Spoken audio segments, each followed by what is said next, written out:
ये आज जिसने तय कर लिया ना कि मैं क्वेश्चन नहीं दूंगा वो सिलेक्शन ले जाएगा, तो क्या हुआ? बैकलॉग हुआ। क्योंकि बैकलॉग का सबसे पहला रीजन जो होता है ना बेटा, यहाँ पर कैसे करना है बैकलॉग को खत्म, टाइम मैनेजमेंट कैसे बेटा। आपको होमवर्क दिया, let suppose 20 question per day, नहीं तब आपको 20 क्वेश्चन दिए, लेकिन आपने अपने क्वेश्चन को क्या ले लिया, ईगो पे, यार ये मेरे से कैसे नहीं बन रहा। अब आपने उसमें ही आधा घंटा खर्च कर दिया। अब हाई वेटेज चैप्टर या क्या देखना है मुझे, chapter use in another chapter, अब बैकलॉग धीरे धीरे खत्म हो सके। हेलो स्टूडेंट्स, कैसे हैं आप सब? आई होप आप लोग अच्छे होंगे और आप में से कुछ लोग जो होंगे बेटा वो परेशान होंगे। उस परेशानी का सबसे बड़ा कारण क्या है? बैकलॉग, बैकलॉग और बैकलॉग। और आज मैं इसी परेशानी के बारे में, इसी परेशानी के सॉल्यूशन के बारे में बात करने वाला हूं कि आप अपने बैकलॉग को कैसे खत्म कर सकते हैं। तो इसके लिए आपको क्या करना होगा, तो कुछ स्टेप्स फॉलो करनी होगी जिसके कारण आपका क्या हो जाएगा, बैकलॉग खत्म हो जाएगा। तो आइए स्टार्ट करते हैं कि बैकलॉग होता क्या है। सबसे पहली चीज कि बैकलॉग होता क्या है और क्यों हो जाता है। तो बैकलॉग बेटा क्या है, ये उस दलदल की तरह है जो आपको अंदर खींचती ही जाएगी। जब तक आपको इससे निकलने का सही तरीका पता नहीं होगा, आपके पास कोई सहारा नहीं होगा, कोई मेंटर नहीं होगा जिसको पता है कि बैकलॉग कैसे खत्म किया जाता है, तब तक आप उससे नहीं निकल सकते। क्योंकि आप लोग क्या करोगे बेटा, करंट पे फोकस नहीं करोगे, पिछले वाले पे फोकस करोगे तो करंट वाला छूटेगा, करंट पे फोकस करोगे पिछले वाला नहीं कर पाओगे मैनेज। तो यहाँ पर कैसे करना है बैकलॉग को खत्म, आइए उस पर बात करते हैं। तो भाई बैकलॉग जो होता है, ठीक है, उसको खत्म करने के लिए सबसे पहले आपके पास क्या है, एनालिसिस नहीं ऑफ रिमेनिंग चैप्टर। तो सबसे पहली चीज मैं उनके लिए बात करने वाला हूं, पहले उन स्टूडेंट के लिए जो अभी 11th में पढ़ रहे हैं फिलहाल और आने वाले ईयर में 12th में जाने वाले हैं। मतलब कि जनवरी से या मार्च से उनकी 12th की क्लासेस स्टार्ट होने वाली है। तो ऐसे लोग जिनके चैप्टर का बैकलॉग रह गया है, जिनने टाइम मैनेजमेंट में दिक्कत करी, उसकी वजह से उनको क्या हुआ, बैकलॉग हुआ। क्योंकि बैकलॉग का सबसे पहला रीजन जो होता है ना बेटा, वो है time management. Sir time management कैसे? हम तो पढ़ते हैं, एक स्टूडेंट है अगर वो पढ़ने के लिए आया है बेटा तो वो पढ़ता है, वो अपनी एफिशिएंसी देता है कि 8 घंटे 9 घंटे 10 घंटे वो पढ़ रहा है, फिर भी उसका कवर अप नहीं हो पाता, उसके चैप्टर बैकलॉग रह जाते हैं। उसका रीजन क्या है, टाइम मैनेजमेंट। टाइम मैनेजमेंट कैसे बेटा, कि टीचर ने आपको होमवर्क दिया, let suppose 20 questions per day, नहीं अब 20 क्वेश्चन उसने जो होमवर्क दिए थे वो इस हिसाब से दिए थे कि आप 5 to 6 मिनट लगाइए एक क्वेश्चन में, तो 120 मिनट्स में आप पूरे क्वेश्चन कर लीजिए। मतलब 2 घंटे का टाइम के अकॉर्डिंग उसने 20 क्वेश्चन दे दिया आपको। अब जब आपको 20 क्वेश्चन दिए, लेकिन आपने अपने क्वेश्चन को क्या ले लिया, ईगो पे, यार ये मेरे से कैसे नहीं बन रहा। अब आपने ट्राई किया, आपको नहीं आ रहा, अब आपने उसमें ही आधा घंटा खर्च कर दिया। अब आधा घंटा खर्च कर दिया तो आपने बाकी का जो टाइम है बेटा वो किसको दे दिया, एक क्वेश्चन को। तो अब पूरे क्वेश्चन आप नहीं कर पाओगे, नहीं ऐसे हर दिन क्वेश्चन बढ़ता जाएगा तो चैप्टर का बैकलॉग होता जाएगा। तो भाई बैकलॉग के लिए सबसे पहली चीज है आपका टाइम मैनेजमेंट। नहीं तो बैकलॉग कैसे खत्म करना है, तो उसके लिए क्या है बेटा, एनालिसिस किसकी, रिमेनिंग चैप्टर की। कि भाई सबसे पहले तो आप एक पेपर लीजिए, उस पर क्या काम कीजिए कि कितने चैप्टर का बैकलॉग है। वो अलग अलग स्टूडेंट्स के अकॉर्डिंग अलग अलग होगा, किसी को हो सकता है 2 चैप्टर का बैकलॉग हो, किसी को हो सकता है 10 का हो, किसी को हो सकता है 20 चैप्टर का हो। तो डरने की बात नहीं है बेटा, अभी टाइम है, आप कर सकते हो। खुद पे विश्वास सबसे पहले करना पड़ेगा आपको, तभी आप कर पाओगे। जब आप खुद पे विश्वास करोगे तभी सक्सेस मिलेगी, अदरवाइज नहीं मिलेगी बेटा। नहीं तो सबसे पहले आपके पास स्ट्रेटेजी से पहले खुद पे विश्वास करना सीखो। विश्वास करिए खुद पे कि मैं कर सकता हूं तो मैं कर लूंगा। क्लियर? तो सबसे पहला काम आपको क्या करना है, आज बैठ के कि चार्ट बनाइए जिसमें आप क्या लिखिए, चैप्टर फिजिक्स के, केमिस्ट्री के, मैथ्स के, अगर आप चाहिए स्टूडेंट है। अगर आप नीट के हैं तो किसके लिखिए, फिजिक्स, केमिस्ट्री और बायो के। तो सबसे पहला काम जो दो चैप्टर का बैकलॉग है वो लिखिए। अब उसके बाद क्या करना है सर अपन को, तो उसके बाद क्या करना है, उनको 4 कैटेगरी में डिवाइड कीजिए बेटा।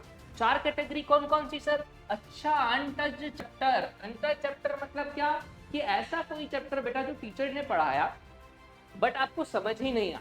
नहीं मतलब आपको उसकी न तो थ्योरी समझ में आई, ना आपको उसके क्वेश्चन कर पाए, नहीं तो वो अनटच चैप्टर है मेरे अकॉर्डिंग। क्लियर? ना तो आपसे थ्योरी बनी ना आपसे क्वेश्चन है, नहीं तो वो क्या है मेरे लिए, अनटच चैप्टर। नहीं तो जो चैप्टर का आपने चार्ट बनाया है उसमें से कितने आपके ऐसे हैं जिसको आपने छुआ ही नहीं है, मतलब ना तो जिसकी आपको थ्योरी पता है ना जिसके आपको क्वेश्चन पता है। क्लियर? सेकंड क्या कैटेगरी, जिसकी थ्योरी तो आपने ढंग से पढ़ी, टीचर ने जो पढ़ाया आपको समझ आया, लेकिन आपने क्वेश्चन नहीं कर पाए टाइम की कमी की वजह से। वही जो मैंने आपको बताया कि एक क्वेश्चन को आपने बहुत टाइम दे दिया, 1 घंटा दे दिया, तो बाकी क्वेश्चन नहीं कर पाओगे।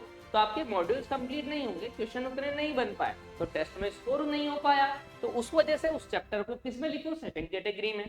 थर्ड कैटेगरी क्या है बेटा कि जो चैप्टर यहाँ दोनों लिखे हैं, नहीं जैसे मैं मैथ्स की बात कर रहा हूँ, अगर तो मैंने जैसे अगर मान लो कि लिख दिया है एक चैप्टर मेरा बैकलॉग है जो ट्रिग्नोमेट्री, ठीक है, एक मैंने क्या ले लिया 11th का चैप्टर ट्रिग्नोमेट्री ले लिया, एक क्या ले लिया मैंने बाइनोमियल थ्योरम ले लिया, ठीक है बेटा, ठीक है। अब मैंने 2 चैप्टर ले लिए बैकलॉग के लिए, नहीं 2 चैप्टर लिख लिए मैंने। अब बैकलॉग में देखो मेरा कौन सा है कि ये अनटच्ड है या थ्योरी है, तो मैंने बोला कि यार इसकी जो थ्योरी है मुझे समझ में नहीं आई, इसके क्वेश्चन भी मैंने प्रैक्टिस नहीं की, तो मैंने इसको यहाँ लिख दिया। इसकी मैंने यार थ्योरी तो समझी लेकिन क्वेश्चन प्रैक्टिस नहीं कर पाया, तो मैंने यहाँ लिखा बाइनोमियल थ्योरम को इधर लिख दिया, ठीक है। तो बाइनोमियल थ्योरम मैंने इधर लिख दी। अब बाइनोमियल थ्योरम मैंने जब इधर लिख दी तो मैंने क्या किया, अब हाई वेटेज चैप्टर या क्या देखना है मुझे, chapter use in another chapter. मतलब मेरा काम क्या है, ये जो ट्रिग्नोमेट्री है तो मुझे पहले एनालाइज करना है कि ये क्या पूछा जाता है पेपर में ज्यादा, या ये किसी चैप्टर में ज्यादा यूज आ रहा है, या दोनों में आ रहा है। क्लियर। तो जैसे कि मैं बात करूं ट्रिग्नोमेट्री की, तो भाई वो ट्रिग्नोमेट्री जो है उससे क्वेश्चन नहीं आते, लेकिन वो चैप्टर में यूज बहुत ज्यादा आता है। तो मैंने यहाँ क्या बना दिया, क्या डबल टिक कि भाई ये चैप्टरों में बहुत ज्यादा यूज आता है आगे के चैप्टर में, इसके बिना कैलकुलस नहीं हो पाएगी आगे 12th की, तो मतलब मुझे इसको पहले तो करना पड़ेगा। क्लियर। इसी तरह से अगर मैं बाइनोमियल थ्योरम की बात करूं तो बाइनोमियल थ्योरम जो है बेटा वो क्या है, चैप्टर में यूज कम आएगा, सिर्फ एक फॉर्मूला यूज आएगा, लेकिन हाई वेटेज चैप्टर है क्योंकि 1 या 2 क्वेश्चन इससे आते हैं। नहीं तो सबसे पहले आपको ऐसे 4 कैटेगरी में हर चैप्टर को डिवाइड करना है। अच्छा सर लेकिन हमें यही तो नहीं पता होता कि हम कैसे डिवाइड करें चैप्टर को, क्योंकि हमने तो एनालाइज किया ही नहीं होता। तो बेटा एनालाइज तो करना पड़ेगा, और अगर एनालाइज नहीं कर पा रहे हो और आप मैथ्स के स्टूडेंट हो तो मैंने वीडियो डाल रखी 47 मिनट्स की, जहां मैंने आपको सब कुछ बताया है, चैप्टर के अंदर टॉपिक भी यहाँ तक की अभी मैं बात करने वाला हूँ उस पर। लेकिन अभी क्या करना है, आपको 4 कैटेगरी में डिवाइड करना है। नहीं अब जब 4 कैटेगरी में डिवाइड हो गया है तो पहला काम क्या है आपका कि जितने भी चैप्टर हैं वो सारे लिख लिए। अब अपन ने काम क्या है कि भाई जो अपने 12th में काम आने वाले हैं चैप्टर्स क्या हैं, जैसे कि अगर मान लो 3 चैप्टर हैं जो क्या है रिलेटेड हैं, नहीं तो पहले अपना काम क्या होगा इन 3 को करना, न कि पहले हाई वेटेज चैप्टर, क्योंकि आप 11th में हो बेटा अभी। नहीं तो आप 12th के लिए क्या कर सकते हो, आप कर सकते हो साथ में, वो बाद में भी चल जाएगा, लेकिन अगर कोई चैप्टर यूज हो रहा है तो उसकी वजह से आगे वाला चैप्टर इफेक्ट नहीं होना चाहिए। तो पहले अपन क्या करेंगे भाई, जो रिलेटेड में यूज आ रहा है बहुत ज्यादा पहले उनको करेंगे। अच्छा सर अब उनको कैसे करें, क्योंकि हम तो जब करंट पढ़ते हैं तो उसी के लिए टाइम प्रॉपर नहीं मिल पाता, तो बैकलॉग के लिए अलग से टाइम कैसे निकालूं। नहीं तो बैकलॉग के लिए अलग से टाइम कैसे निकालना है वो मैं समझाता हूँ। तो बच्चे गलती क्या करते हैं बेटा, जब वो बैकलॉग हो चुका है और उसका आपको रिवीजन करना है या आपको उसको करना है, ठीक है, तो आप क्या करेंगे, आप सबसे पहले थ्योरी पढ़िए, अगर थ्योरी नहीं पढ़ी हुई है तो बेटा। अब थ्योरी कैसे पढ़ें, थ्योरी पढ़ने में भी बहुत टाइम लगता है, तो उसके लिए आप वन शॉट देख सकते हो किसी भी टीचर के, जिसके चाहे आप उसके देख सकते हैं, या तो वहां से पढ़ ले, या फिर अगर आप ऑफलाइन पढ़ रहे हैं और कोटा में, ठीक है, तो कोटा में ऐसे इंडिविजुअल कोचिंग बहुत सारी है जहां पर जैसे हम लोग भी हैं, जहां हम इंडिविजुअली बच्चों को क्या कर देते हैं, अटेंशन देते हैं। नहीं तो वहां हम क्या करते हैं बेटा, पर्टिकुलर जो बच्चे की प्रॉब्लम है उसको सॉल्व किया जाता है, क्योंकि टीचर जो है बेटा अगर मैं आपको पढ़ाऊंगा मुझे पता है कौन कौन सी चीजें आपके यूज में आने वाली है चैप्टर में, मैं 7 साल से पढ़ा रहा हूँ मैथमेटिक्स, तो मुझे पता है कि ट्रिग्नोमेट्री में क्या क्या चीज ऐसी है जो काम आएगी। क्योंकि देखो जो चैप्टर है अपने पास उसमें मान लो लेट सपोज 15 टॉपिक्स, नहीं तो ये क्लियर है बेटा कि 15 टॉपिक्स में से 5 टॉपिक या 6 टॉपिक ही ऐसे होते हैं जो दूसरे चैप्टर में ज्यादा यूज आ रहे होते हैं, बाकी इतने यूज नहीं आ रहे होते। समझ रहे हो, हर चीज यूज नहीं आती है चैप्टर की, कुछ कुछ चीजें ही यूज आती हैं। तो मेरा मेन एम क्या होना चाहिए कि पहले उन चीजों को कवर अप किया जाए, उन टॉपिक को कवर अप किया जाए जो किसमें यूज आ रहे हैं बेटा, दूसरे चैप्टर में। ठीक है, ऐसा नहीं सारा सब कुछ पढ़ रहे हैं, क्योंकि बेटा जेईई एडवांस के लिए अगर मैं बात करूं तो नॉलेज का कोई अंत नहीं है, लेकिन सिलेक्शन के लिए स्ट्रेटेजी बहुत ज्यादा इंपॉर्टेंट है, उसके बिना सिलेक्शन नहीं हो सकता। क्योंकि आप कितने घंटे पढ़ रहे हैं, टीचर्स कहते हैं 12 घंटे पढ़ो, 15 घंटे पढ़ो तो सिलेक्शन होगा, मैं कहूँगा भाई घंटों से सिलेक्शन नहीं होगा, आपको स्ट्रेटेजी वाइज पढ़ना पड़ेगा उन घंटों में भी, तब जाके ही सिलेक्ट हो पाओगे। क्योंकि आप अगर एक ही क्वेश्चन को बहुत टाइम दोगे तो आपका नो डाउट 3 घंटे में क्वेश्चन सॉल्व हो भी गया, तो वो आपका वेस्टेज ऑफ टाइम है मेरे अकॉर्डिंग तो बिल्कुल नहीं। तो आपको टाइम मैनेजमेंट बहुत अच्छे से करना आना चाहिए। तो क्या बोला मैंने कि सबसे पहले जो चैप्टर है बेटा उसके कौन से टॉपिक यूज आ रहे हैं ना दूसरे चैप्टर में, ठीक है, वो पता होने चाहिए और वही टॉपिक पहले आप करोगे ताकि आपको दूसरे चैप्टर जो करंट चैप्टर 12th में चले उसमें दिक्कत बिल्कुल भी नहीं आए। अच्छा सर उसके बाद क्या करना है, तो उसके बाद क्या करना है बेटा, जैसे थ्योरी पढ़ लिया आपने नहीं टॉपिक्स की, अब जो इंपॉर्टेंट टॉपिक्स है नहीं जिससे हाई वेटेज क्वेश्चन आ रहे हैं नहीं, जैसे अगर मान लो 15 टॉपिक है तो ऐसा नहीं 15 टॉपिक से हर बार क्वेश्चन आएंगे या 15 टॉपिक से ज्यादा क्वेश्चन आएंगे, नहीं इनमें से 4-5 ही टॉपिक होते हैं जिनसे मेजरली क्या आता है क्वेश्चन, नहीं तो उन 4-5 टॉपिक के तो आप क्या कीजिए 10-10 15-15 एग्जाम्पल बनाइए नहीं, लेकिन जो बाकी के टॉपिक है उनके 2-2 3-3 एग्जाम्पल से भी काम हो सकता है, क्योंकि आपका अगर बैकलॉग रह गया बेटा तो सारा तो कवर अप नहीं करेंगे अपन भी नहीं, तो पहले अपना काम क्या होगा कि अपन इतना तो हो कि अपन के दूसरे चैप्टर में यूज है या उसका जो क्वेश्चन है अपन बना सके। तो अपना काम क्या है कि जो चैप्टर है जो उसके जो टॉपिक्स हैं तो जो हाई वेटेज टॉपिक हैं नहीं उनके तो ज्यादा एग्जाम्पल बनाओ 15-15 20 भी, और जो कम वेटेज टॉपिक है उनके क्या बनाऊं मैं कम क्वेश्चन नहीं, ताकि मेरा बैकलॉग भी खत्म हो, मुझे कॉन्फिडेंस भी आए और मैं स्कोर भी कर पाऊं। क्लियर हो जाना चाहिए ये चीज। तो हाई वेटेज चैप्टर आपको बनाने में कब बाद में। अच्छा अब भाई कैसे बनाने हैं वो बताता हूं। तो भाई हाई वेटेज चैप्टर जो भी होंगे अपने पास अब आप करोगे क्वेश्चन तो कैसे करोगे भाई, मेन से अगर मैं बात करूं तो एक साल में लगभग 600 क्वेश्चन होते हैं मैथ्स के अंदर ही नहीं, ऐसे 4 साल के 2400 क्वेश्चन हो चुके हैं बेटा। और अगर आपको जेई मेंस का सपना साकार करना है बेटा, जैसा कि मैं हर बार बोलता हूँ ये आपका ही सपना नहीं है बेटा, ये मेरा भी सपना है कि मेरा हर एक स्टूडेंट जेई मेंस क्लियर करे, उसके लिए स्ट्रेटेजी से फॉलो करे। तो देखो 600 क्वेश्चन हर साल आ रहे हैं मतलब 2400 क्वेश्चन। अब ऐसा तो नहीं है कि हर साल पैटर्न चेंज होगा नहीं, तो रिपीटेड पैटर्न होते हैं, मोस्ट रिपीटेड पैटर्न, उसकी मैं वीडियोस भी डालता रहता हूँ कि एक पैटर्न 5 बार आया, एक पैटर्न 4 बार आया, एक पैटर्न 3 बार आया है नहीं, तो उनको प्रेफरेंस दे ताकि आप स्कोर कर पाए। क्लियर, आपका बैकलॉग धीरे धीरे खत्म हो सके, ऐसा नहीं होगा कि बैकलॉग एक दिन में खत्म हो जाएगा, टाइम लगेगा लेकिन साथ के साथ चलना नहीं।